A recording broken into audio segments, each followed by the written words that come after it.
Ayan, good morning guys. Magluluto tayo ngayon ng kinalamansiang torsilyo or barakuda. Ayan. Ayan lang ating gulay guys. Oh. Talbos lang ng kapitbahay at isang sili. Tapos kalamansi, betchin. Yung isda na yan guys, ay inasnan ko na yan. At ang gagamitin natin dyan pangsabaw ay hugas bigas. Ayan, start na natin siya lang guys.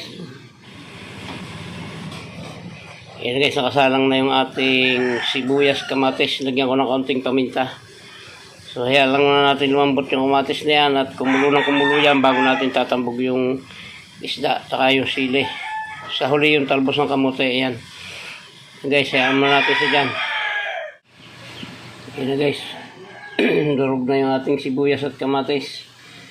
Ilalagay na natin itong ating isda para maluto na yan. Masarap to guys, pinapatalaban mo na ng asin para mas lalo siyang sumasarap at tumitigas yung laman niya. Kaya tatakpan muna natin at maya maya natin yung pagkaluto na yan, lalagay natin yung sili tapos ang kaulihan talbos ng kamote. Magaling luto lang to guys, pero simple luto to pero masarap. Makakala dami kayo ng kain dito. Masarap tong na ito. Sa Bicol at tawag dito lutong kosido, pero sa Tagalog kinalamansian. So ayan, hayaan muna natin siya dyan at tatakpan muna natin para kumulo.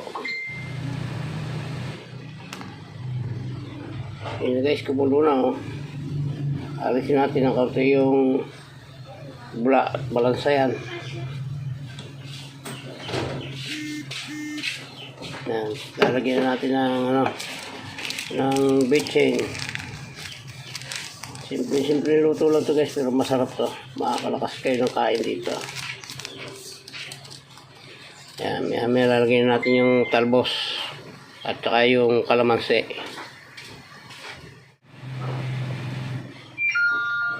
Ayan, luto to guys, lalagyan natin yung ating talbos ng kamote.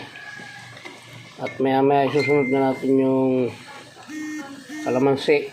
At pagkalagay natin ng kalamansi, sabay patay na yan para hindi mawala yung kanyang asim. Mabilis pong mawala yung asim ng kalamansi pagka hinayaan yung kumulo ng kumulo. Kaya pagkaluto ng talbos na yan, itatambog natin ilalagay natin yung kalamansi. Sabay papatayin ko na yan guys. Yan, pwede dito guys. Lalagay natin yung ng ating kalamansi. 12 pirasong kalamansi ito para medyo may asim siya. So yan, hahalo-haloin lang natin ng kaunti at hindi na natin hayaan kumulo ng kumulo yan at mawawala rin ng asim yan. Titikman ko lang ng kaunti guys.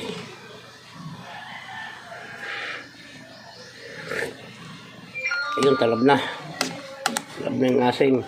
Yan guys, muli po ay maraming salamat sa inyong lahat sa pagsama sa akin sa araw na ito ng pagluluto ng kinalamansiang barakuda. Muli po ay shoutout sa inyong lahat at hanggang dito na lang po. Mabuhay po kayo at mabuhay tayong lahat. Babay na po. I love you all.